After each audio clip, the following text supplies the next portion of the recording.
Dr. Marina, welcome to Podcastina. Thank you. Thank you for having me. Of course, thank you so much for joining me today. Could we please start with a little bit on your background?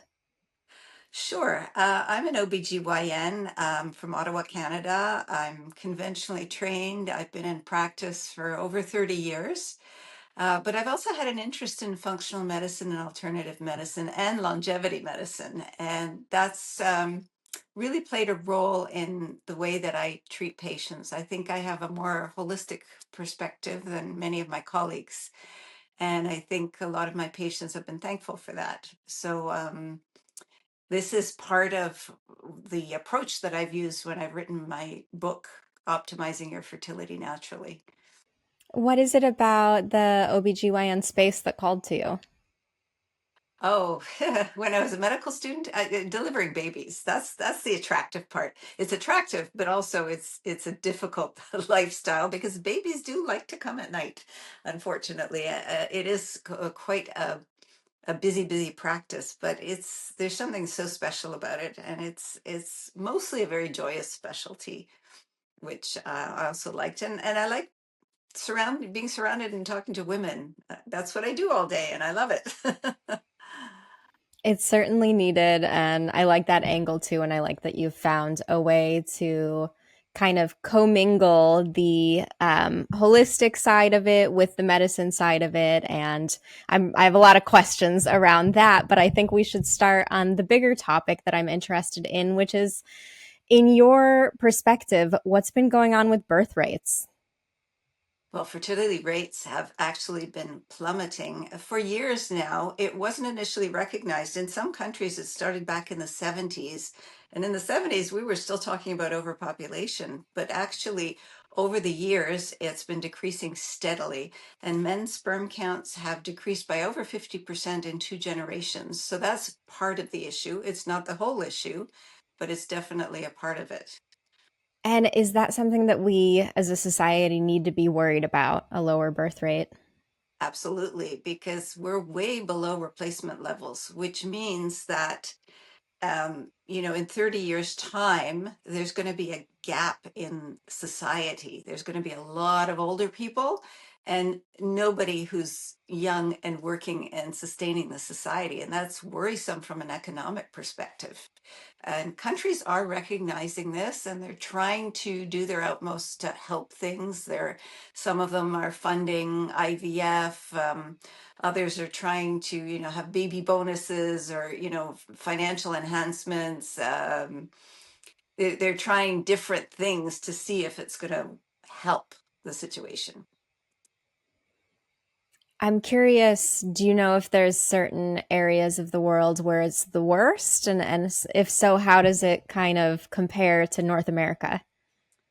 So, to sustain the population in a society, women should have 2.1 children each, not two. You would think two would make sense. Yeah, Well, 2.1. 2.1, that's actually taking into account, I guess, neonatal death and so forth, which still does occur. So if you look at the United States, I believe the last figures were from 2023. It's down to 1.63. So that means it's about uh, 30% below what it should be to sustain the population. In Canada, we're worse off. It's 1.23. But I think the worst problem in the world is South Korea, which is around zero point 0.6, I believe. It's a very, very low birth rate.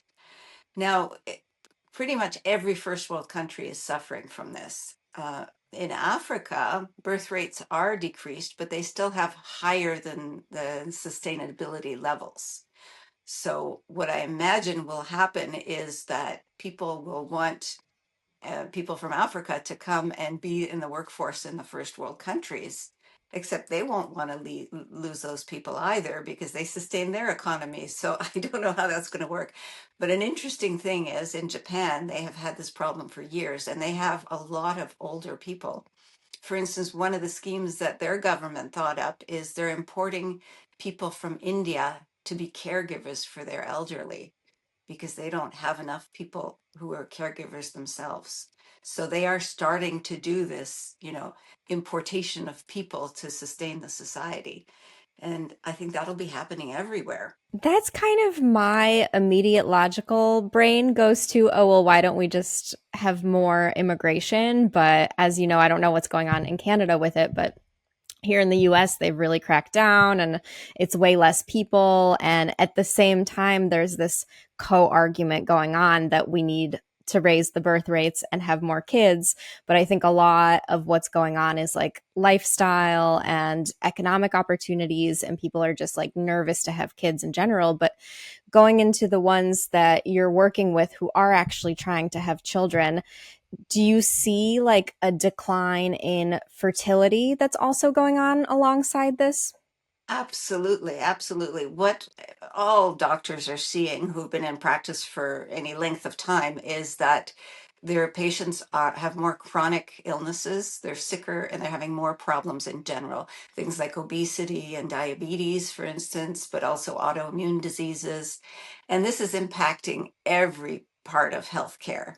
But it's also impacting fertility. People don't tend to think of, their fertility as a marker of their health, but it's definitely connected with your health. If you're having medical problems, it will affect your fertility in most cases. So, in terms of the patients that I see in my practice, the types of chronic diseases cause things like polycystic ovarian syndrome, which is irregular periods, and that affects fertility, or endometriosis, which can give you very painful periods, but can also affect fertility. So those diseases are prevalent and are causing a lot of problems. Now, at the same time, women are waiting longer to have children because they want to develop their careers, because they want to find the right partner, because they're worried about finances, for a multitude of reasons. And certainly, I can understand women deferring pregnancy, because I look at my own family. My mother, I had a working mother, which was rare in the 1950s and 60s in Ottawa. Despite the fact that she worked full time, she managed to have three children by the time she was 30. Now, I ended up going to medical school, and I have like 15 years of postgraduate education, and I delayed. I ended up having two children by the time I was 38. Now I look at my daughter, who is 33, single, in her last year of specialty training. She's actually in the United States. And she's worried because she doesn't have a life partner yet, and she's starting a very busy job. So she's wondering, should I freeze my eggs? Is that the right thing to do?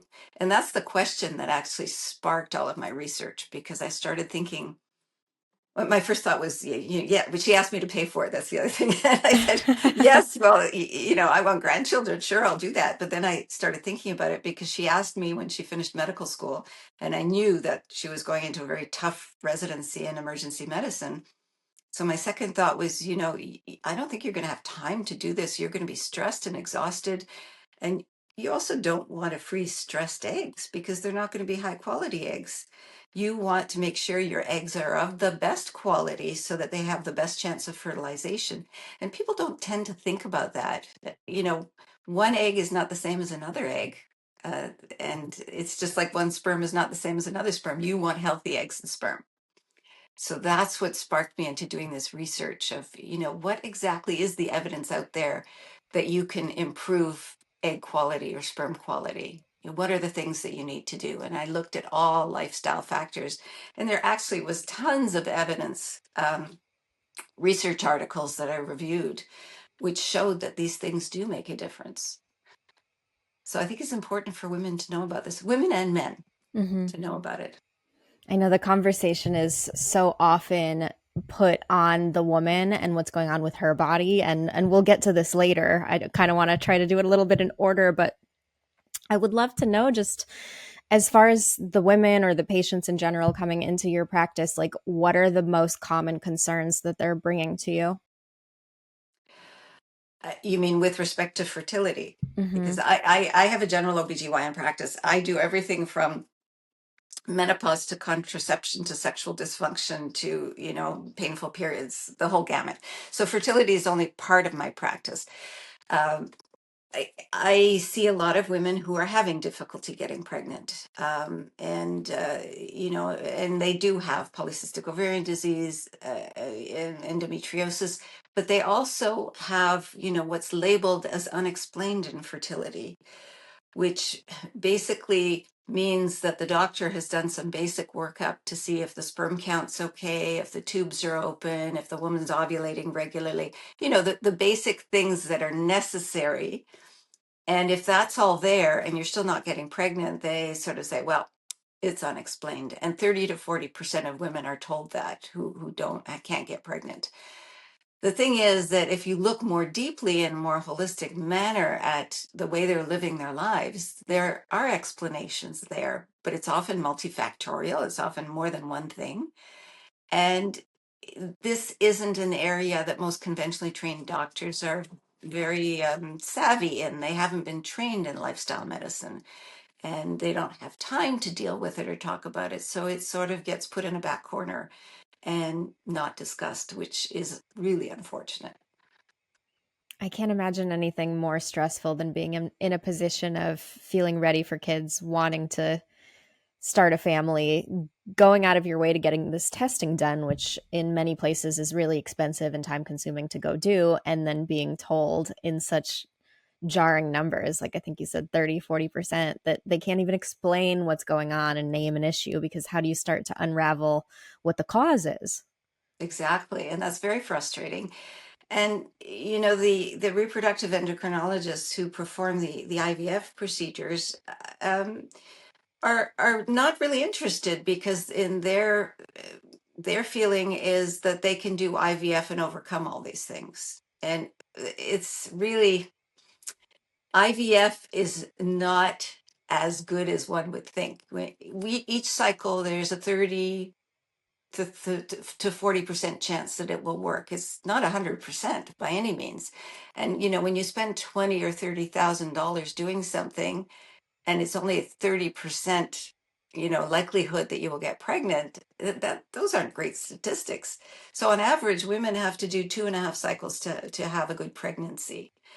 So even if the government is funding one free cycle of IVF, it's not going to change the fertility rate drastically if somebody can't afford to keep doing it. Now, there'll be some lucky women, of course, who do get pregnant on their first cycle, but many won't. That's much lower of a number than I thought it would be. I've definitely heard, of course, like studies, or not even studies, but just like case by case people that I know and anecdotal stories of it not working for people and it not working for people multiple times. Are there just certain patients that are not good candidates for IVF? Well, I think it, certainly there's some people who are better candidates than others, but usually these issues have not been explored. So we really don't know, for instance, what can be done from the holistic perspective. You'd have to study it in double blind controlled trials is what conventional doctors love to do, but those are extremely expensive to do and really will not be done unless a pharmaceutical company or a company that makes some sort of diagnostic procedures where they will make money will not do studies. When it comes to doing something natural, there's no incentive to study it. So it doesn't get studied. Or to a large degree it doesn't get studied. So it's really hard to prove these things. What is like an ideal, if there is one, a good timeline to do IVF? Is there like an age cutoff, or is there like if you've tried X amount of times and it's not working, when do you throw in the towel? That's a very individual decision, but yes, fertility rates decrease with age. Certainly, probably the best fertility is at the age of 25 or so, and then it starts going downhill because women lose their eggs. They're only born with a certain amount of eggs, and through your life, you just lose them as you live. So the younger the better, but of course younger women are immature and not prepared to do this. So, you have to balance in between. And there's many women who have done IVF multiple times with repeated failures, and it's very, very sad, and it's depressing. It affects their mental state, and they get more stressed by the whole process, because in IVF you're given high doses of hormones to try to make the whole thing happen. And those hormones affect you. You have to inject yourself daily. It affects your mood. It affects a lot of things. It's not a very pleasant procedure, but women don't really know about that till they get there and have to go through it. Of course. And I imagine it's probably similar. I'm backpedaling here a little bit, but I would love to talk about egg freezing because I have many people in my life that are going through that, have gone through that. I myself am looking down the tunnel at doing that. So, what kind of timeline is that? What should people know before they go down that road? Well, if you freeze your eggs, you are committed to do IVF to use those eggs. So people forget Oh, about that, because those eggs are now in storage, and in order, we can't put them back unless it's fertilized. So you have to go through the IVF procedure. So you may spend $10,000 to $20,000 to freeze the eggs, but when you're actually going to use it, you're going to be spending $20,000 to $30,000. So it's actually more expensive at the back end. So you do have to realize that. The other thing is that there's definitely better to do before the age of 35, statistically speaking, in order to get you want to get as many healthy eggs as possible. The younger you are, the more you'll get. So that's important. There's a lot of things you need to know. There's, for instance, those eggs have to be stored till you're ready to use them. That costs money. And there are, his stories of storage failures where the freezers broke down and all the eggs were lost. Or, sometimes eggs are sent from one clinic to another if somebody has moved and they want to actually do the IVF somewhere else. And the eggs are thaw in transit and don't survive. So there's a lot of little details that it's good to know about before you get into it, and I'm not sure a lot of it is explained to people before they start the process. Each egg, it's been looked at statistically, the chance that one frozen egg will actually turn into a live healthy pregnancy is about 2.75%, which is that's very so small low. number. It's a very Wow. small number. So the way that you deal with that is you have as many eggs as possible. So statistically, you hope you will get good eggs. Now, I talk about egg quality, and when the eggs are in your body, there's no way to measure egg quality, but we know that a higher quality egg is more likely to fertilize. That's a good quality egg. In IVF, they actually use artificial intelligence, and they will take photographs of the eggs that they've extracted. And the artificial intelligence can tell by different features of how it looks on a photograph, like maybe the homogeneity of the cytoplasm or how many vacuoles are there. And they can give you a percentage chance that this egg will fertilize. So that's a direct measure of egg quality. But you can't do that in your body. You have to remove the egg to do it. So it would be interesting if one day, somebody discovers a way of measuring them in vivo, or in the body, but that's not something that's possible right now. And you kind of alluded earlier when you were talking about your daughter and being stressed out when you do the egg retrieval. Is the quality of our eggs impacted in real time? Like if my eggs are in theory good right now, but I have like a terrible month next month, are those eggs bad? Or like how does that work if that makes sense? So generally speaking, the eggs are in a condition where they are not fully developed yet until you get to near the ovulation stage. So really the most important time is the 3 months before you ovulate. So that's actually an ideal time to try and make changes in terms of your lifestyle. Ideally more than 3 months, but I'm saying minimal 3 months. If you can improve the quality of your sleep, your diet, your exercise, manage your stress better, avoid chemicals, that's the important period of time in which to do it. Okay, that's good to know because I never hear anyone speaking to that part of it and you kind of wonder what is the timeline of if I'm going through this retrieval process and this freezing process of like how far out do you actually need to plan for it? I would say at least 3 months, but the earlier the better. The longer time you're in good health, the better the egg environment it will also impact. So what I'm trying to tell women is, I now speak to younger and younger women about it. I used to never speak to teenagers or 20 somethings and ask about, are you planning to have children?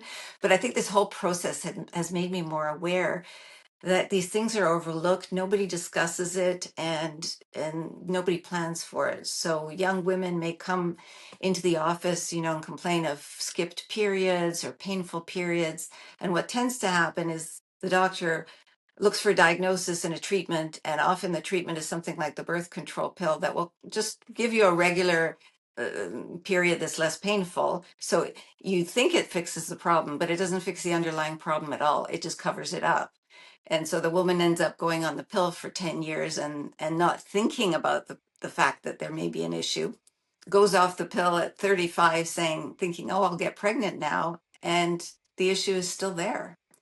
So the sooner you talk about these things and inform women, because a lot of them don't know a lot about this, the better the chance of dealing with it. And certain disorders like polycystic ovarian syndrome is a hormonal disorder that often it takes a prolonged period of lifestyle change to affect. So it's best to start very early. So my message is also out to, to family doctors is don't forget about the fertility of your patients, even if they seem too young to be interested. What you do now, what you inform them of now may pay off later in spades. Absolutely. Speaking to the birth control part of it, does being on birth control for a long time impact your fertility? So no, there's no evidence that being on the pill for a long time itself affects fertility. But what I'm worried about is it's covering up an underlying problem that hasn't been dealt with. Okay, that's a critical component too that I think people don't think about because you're right, as you're saying, it fixes a lot of these period issues that could otherwise potentially be like red flags for health issues. Yeah, absolutely, absolutely. And it's interesting, now when I asked young women, uh, because I thought, oh, if I ask a 22-year-old, do you want to have children? She'll probably say, I don't know. But a lot of them have definite ideas. Even, at 18, 20, they'll either say, yes, absolutely, in 10 years or 15 years, or no, I don't think so. There's not too many people, or no, definitely not. They definitely have an idea one way or another. Some of them don't, but what I'm saying is that they often know that this is an important issue. So it's never too early to discuss it, as far as I'm concerned. Just to put that seed in their brain to say, this is something I will need to think about. And there's a few issues that, may be factors. I think in general, we should think about it just as it relates to our overall health because I'm in the camp of I had vehemently said I didn't want kids all the way until I turned 35, at which point, like a switch flipped, and I was like, oh shit, now I gotta think about all these other things, starting a family. And this is why I'm like dealing with the egg freezing situation because I really genuinely, like, authentically through and through was 100% that I did not want them. Hmm. Well, I think, yes, that happens sometimes too, because your perspective changes as you get Mm-hmm. older on so many things. It does. And it's interesting because I can't quite pinpoint what the big catalyst is because it was kind of two things. It was like my nephew was born. And then actually, the month before he was born, I had gotten off birth control after probably 15 years. So I know that just like hormonally things shifted for me in my brain, but I don't know which of those two things or if it goes hand in hand or why the shift happened because that is such like a huge thing to change your mind about. That's a very interesting question, actually. Was there a hormonal shift that caused that? Very interesting thing to research. I've heard of a study recently that women on the oral contraceptive are more likely to choose less masculine men as their partners. Yes, I've discussed this research ad nauseum in previous episodes because it's so fascinating to me. It's very interesting. I mean, there's so many subtle ways that these medications can affect us that haven't really been considered. And Yeah, it's something that you're taking every day for 10 or 15 years. Yeah, that's something we have to think about more. at least in my case, I had just assumed that whatever impacts it was having on me were just part of my personality because I had like a higher base level of stress. And again, this is anecdotal. I'm not saying there's anything to back this up, but my generalized anxiety went down after I got off of it. Yes, I think women are noticing a lot more side effects of the birth control pill, even though the doses are much lower than they used to be. You know, when the pill came out in 1960, I think. I was my mother's, I'm the youngest. I was 1 year old at the time. And the doses of amount of estradiol was 100 micrograms, I believe. And now the doses are down to a tenth of the dose in the Wow. low dose pills. So it's made a huge difference. So you would think, okay, there will be less side effects, but actually, I believe that women complain of side effects more than they ever did. And I don't know if that's awareness. My other thought is, does this have something to do with all the endocrine disrupting chemicals out there that are playing a role and causing more side effects than women used to have? I'm not sure. It's something interesting to speculate about. Absolutely. And there's no one way to kind of isolate the variables because all of those things shift and you can't just put somebody in a test tube and be like, oh, well, you have no environmental impacts, so maybe this is it. But kind of on that same idea, what are some of the health indicators, maybe like early warnings that you would be able to detect as a medical professional or that a patient could detect in themselves that are red flags for like the slipping of your reproductive health? So the menstrual cycle is the most telling thing about women. The regularity of it, um, whether it's painful, but also whether there's other abnormalities, bleeding in between your cycles, or pain at ovulation. uh, these things, I think women need to know more about their menstrual cycle, how it affects their bodies, how it affects their fertility. This is key knowledge that I think should be taught in high school. But I think that in high school, or at least in my day, the health classes were more about teaching about contraception to avoid teen pregnancy, which is important, I no doubt. But that has sort of taken over, and the fertility part gets forgotten about. It does. What do you think are some of the biggest, most common misconceptions that people have about their own reproductive health? A lot of a big study was done. I believe it was 70,000 women were asked about their knowledge about ovulation and fertility, and only 13% knew when in their menstrual cycle they would be fertile. So a lot of women don't even know that there's a certain fertile time, and that they don't even know about timing intercourse. Those that do know tend to think a 28-day cycle is normal. You ovulate on day 14, but that's just an average. It doesn't mean everybody ovulates on day 14. I had a couple who was always having sex on day 14 and they weren't getting pregnant. Well, it turned out that she had a shorter cycle than 28 days. It was more like 24 days, which actually means that her ovulation was happening 4 days earlier, around day 10 of her cycle. But she didn't know that. She didn't understand that. But when she was informed, she got pregnant very quickly. So, sometimes it's just a little bit of knowledge can make a huge difference. Is that normal for a cycle to not be the 28 days? Are they pretty all over the map? So, a few days variation in either direction is quite normal. Women have gotten used to the fact that their periods are bang on when they're on the birth control pill, but it's artificially controlled. In real life, other things affect your hormones, your stress, sleep, your eating behavior, and you will have slight shifts, and that's fine. Generally, within, if a cycle is 25 to 33 days approximately, that's normal. But then if you're like consistently more than 35-day cycles, or more than less than 23-day cycles, then you start thinking there is something hormonal going on here, and it should be investigated.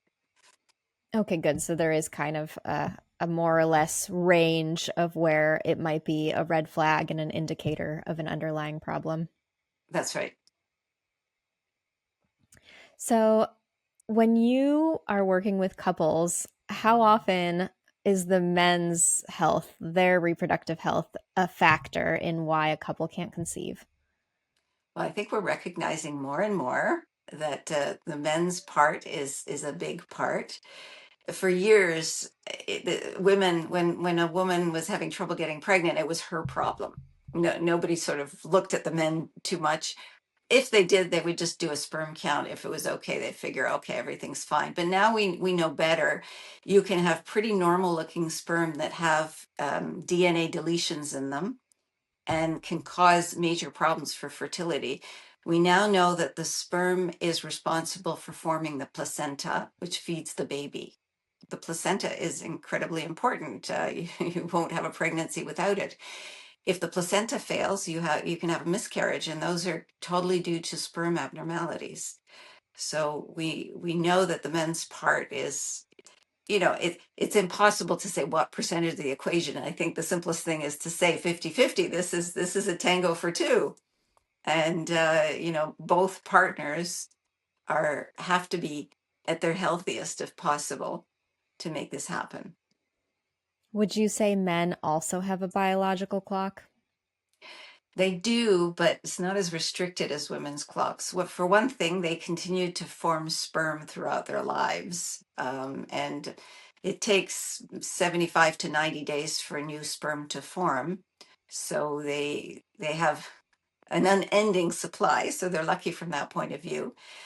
Now, advanced maternal age was defined as older than 35. That's a sort of old terminology, and we know many women are waiting till after 35 now. So I think we should change that. There was never really a definition of advanced paternal age. Some people say it's 40, some people say it's 50, but we know that there's men who are 80 who are having children. I mean, there's lots of these, Robert De Niro, Al Pacino, Mick Jagger. I mean, they seem to go on forever. But there are more medical complications for the offspring. And I don't know how well that is known, but it is better if a man is younger, for sure. Yeah, I'm just starting to see work being done around that and articles being published about perhaps like mental health things, things as autism potentially being linked to older sperm. And just, it's not, I mean, neither thing is good. I'm not like cheering for men to be all of a sudden on the hot seat about it, but it is nice that the conversation is opening up and that we are examining their reproductive health almost as much now, like coming up to looking at it as more 50-50 because it is 50-50. And because when you have a man who is living an unhealthy lifestyle and he's drinking, he's smoking, he's overweight, like that is going to, as you mentioned, impact the health of the pregnancy. And so I think it's so important that these conversations are had more often today. Hmm, hmm. So I think really it should be a couple's project, to improve their health together for a pregnancy. Couldn't agree more. So, I would love to now get into talking about what role lifestyle plays and what are some of the biggest factors that are creating all of these issues with fertility. So all of the basic stuff, this is also true of longevity medicine. It comes down to the basics of what you're eating, how you're exercising, how you're sleeping, how you deal with stress, and the endocrine disrupting chemicals that are affecting our bodies. So a lot of this has been researched. I mean, for instance, diet. I mean, it makes perfect sense that a better diet leads to better health, will lead to better fertility. Um, But what is the perfect diet? I really don't believe there is a perfect, the best diet for everybody. For instance, the Mediterranean diet has been studied extensively and is known as a healthy diet. But I don't think that's the only healthy diet, and that's the way you have to live. But we know, for instance, that women who eat a lot of fast food have a lower fertility rate. And we know that if you have more fruit in your diet, you have a better fertility rate. There was a book written in 2009 called The Fertility Diet, and it was based on research from the Nurses' Health Study that looked at like 18,000 or 19,000 nurses and followed their health over a long period of time. It wasn't just a fertility study, they were looking at all aspects of their lives. It was like a major, major study. But these two researchers particularly broke down and looked at fertility issues, and they came up with some 10 recommendations of what they found in this group in terms of the ones who were fertile compared to the ones that weren't. Some of it is a little bit old because, for instance, they found that trans fats were bad for fertility. Trans fats are fats that are stabilized artificially for long shelf life. So something can sit in a can or a container for years on your shelf without the Crisco or whatever. And those fats were found to be very harmful for health. So they've actually been banned. So that's old news. You wouldn't expect that people would be having much of it these days. There is some that occurs naturally, and that you're allowed to have some in products, but it's a very small amount. They also talked about folic acid, which is a synthetic version of a B vitamin. When it was found that it was in low levels in pregnant women, there was a higher chance of spina bifida, which is a neurological problem that's severe. And they started supplementing folic acid in the diet, just, as a vitamin. Though you can get natural folate, which is actually methylfolate, through your diet, through leafy greens and so forth. Now, with genetic studies becoming more prominent, it's been recognized that almost 70% of the population does not metabolize the synthetic version. They need to have the natural version. So you can get that in vitamins, but those are the higher quality vitamins. They're more expensive. So the cheap vitamins that you see in every pharmacy have synthetic versions that are not very healthy. So that's another problem that's we're looking at. So you can actually use genetic testing to figure out what supplementation you need, and that can improve your fertility and your health. There's very interesting studies done coming out of this couple of functional medicine doctors, a husband and wife, and their daughter is a nutritionist, and they studied genetic variations and how they affected fertility. And they found 40 markers that they felt were particularly important for pregnancy outcomes. And they took 100 Medicaid patients who were done, the genetic testing was done, and they supplemented their diet according to what their genetics were. So it's personalized medicine. And then they compared them to a group of 100 women who were looked after in a private healthcare facility with very good services, but they didn't have the genetic testing. They just went on regular prenatal vitamins. And interestingly, the Medicaid group, who you'd expect would be doing worse because they had economic issues and so forth, actually had significantly less pregnancy-induced hypertension, significantly less gestational diabetes, which are two problems that can affect mom and baby and can be very serious. Uh, when I read about this, I thought, wow, this is groundbreaking. How come people don't talk about this or know about this? But again, this stuff isn't being researched very much because nobody's going to make a profit out of this. It's not like, most research is done by pharmaceutical companies that have a lot of money and want to make a lot of money. So they have good incentives to do research trials. But for looking at natural and holistic things, the funding isn't there. It's So not, yeah. I think if women and men are willing to spend a little bit of money to get their genetic testing done, they will be forever healthier. The testing costs will come down with time, as anything, but conventional medicine is not promoting it. And doctors, my daughter finished medical school 2.5 years ago. She was not taught anything about that. It's still not there. And it's something I've been looking at for over 10 years. I've been learning about this. Medicine is very slow to change. It is because there's so much money in it. And just like any other system, it's like that becomes the key driver in what gets paid attention to and what doesn't. Yes, that's true. And also, I think there's always a fear of, well, of course, do no harm is very, very important. But you also have to use your judgment a little bit in terms of, what you're suggesting. How likely is what you're suggesting to do, going to do harm? If something has potentially a lot of benefit and very little potential harm, I think doctors should be looking at it more. But again, they're so busy, they often don't have time to learn more about these things. That's another reality. When you talk about biohacking our fertility, what do you mean by that? Well, biohackers are people who learn tricks that improve their health, right? Whether it's subtle changes in the way they're living, and so I like that approach because I consider myself a bit of a biohacker. I learn about things and I try it out and I learn more about it. But for instance, using personalized genetics is a biohack, you know, and I think we should apply that to fertility as well, not just our general health. Well, it's all combined, right? Fertility is a marker of your health, and some people say it should be a vital sign, like your blood pressure, your temperature, your pulse, your fertility, your sperm count.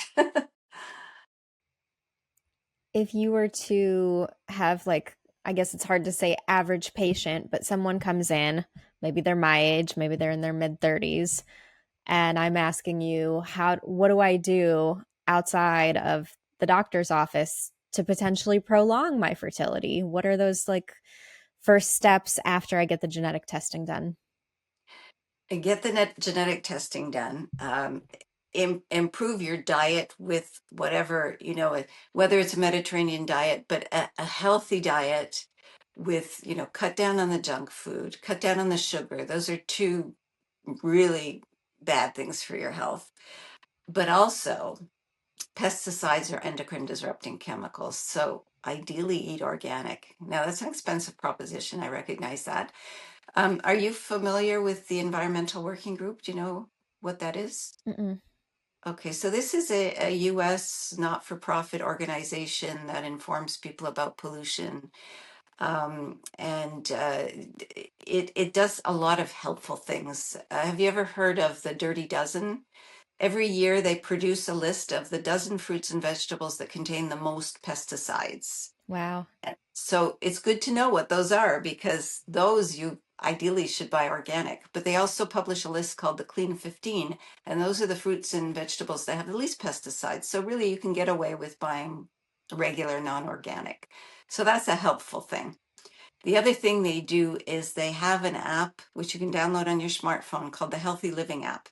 And it actually, you can scan products before you buy them in the store, and it gives you a toxicity rating of all of the chemicals, but it'll give you like a simple rating out of 10 as how toxic it is. So that way you can learn about how toxic the products you use are, because all of our shampoos, body washes, conditioners, they all contain chemicals. Some contain more than others and some contain worse chemicals. So if you inform yourself as to which the worst are, and you can start using more natural products, because we're slathering ourselves with carcinogenic things. We're also using cleaning products in our homes that, some of them are quite dangerous. So using this app, you can basically start improving your surroundings, your chemical surroundings, because, we can't escape it. It's all there. But that can make a big difference in your health because some of these chemicals are called obesogens. They make you fat. So a lot of people who have difficulty losing weight is because they've been exposed to these chemicals, and the body stores them in their fat. So that's even a problem when you try to lose weight, you can release some of these chemicals. So that's why it is not a good idea to lose a lot of weight quickly, because you can really suffer from the side effects if you're really, have a lot of chemicals in your system. So I love the EWG. I refer my patients to the environmental working group. The other thing they do is they have guides on how to buy air filters and water filters, and those are two things I recommend, because our water is full of chemicals that aren't even being measured. Like the municipal water systems, they do measure certain chemicals for cleanliness and they publish those things. There's a lot of chemicals they don't measure. So in the US, unfortunately, we don't have this in Canada because EWG is American, but you can look up on their website by your zip code what are the contaminants in your municipal water. So when my daughter lived and moved to this small town in New Jersey, that's what I did. And I was horrified because there were 13 chemicals that were way over, what the top level should be. And some of them, one was chloroform. Okay, chloroform used to be used as an anesthetic agent. I don't believe it's being used anymore because there are newer, better agents. It's a very old-fashioned agent. How it got into the water, I have no idea. But it was like 258 times the upper limit of what's acceptable. There was something called hexavalent chromium. Do you remember the Aaron Brockovich story? Do you remember As that? soon as you said that, I'm like, isn't that the chemical from the Aaron Brockovich case? That's the chemical. And that town was completely abandoned. It was so polluted that they just scrapped it and everybody moved away because the cancer death rate was so high. Um, there was another chemical that I use in my office, trichloroacetic acid. I use it to burn warts, to destroy warts. Like, what is that doing in the water? Where does it come from? I have no clue. It's some of this stuff sounds like it's coming from a hospital, but I don't know. Anyway, as soon as I saw this, I ordered this beautiful reverse osmosis filter and mailed it, sent it to her house. And the next thing I ordered was a good HEPA filter where she sleeps at night, because the air, there's all sorts of pollutants in the air that we're breathing in, and some of it are particles, but the particles contain chemicals. So that's another potential source of getting chemical exposure. It makes sense. Obviously, you'd want to be mindful of what's in your water, what's in your air, what's in your food. And then, as far as like cleaning agents or these hormone disruptors, these endocrine disruptors like fragrances and things, are there like some perpetrators that are worse than others as far as what you've seen have an impact on people's fertility? So, Dr. Shauna Swan wrote a book in 2017 called Countdown. And she was the one who first alerted, she's a professor, she alerted the world to the fact that men's sperm counts have decreased more by over 50% in 2 generations. And she feels that it's the chemicals in the environment, and phthalates are particularly, sperm are actually very, very sensitive to chemicals.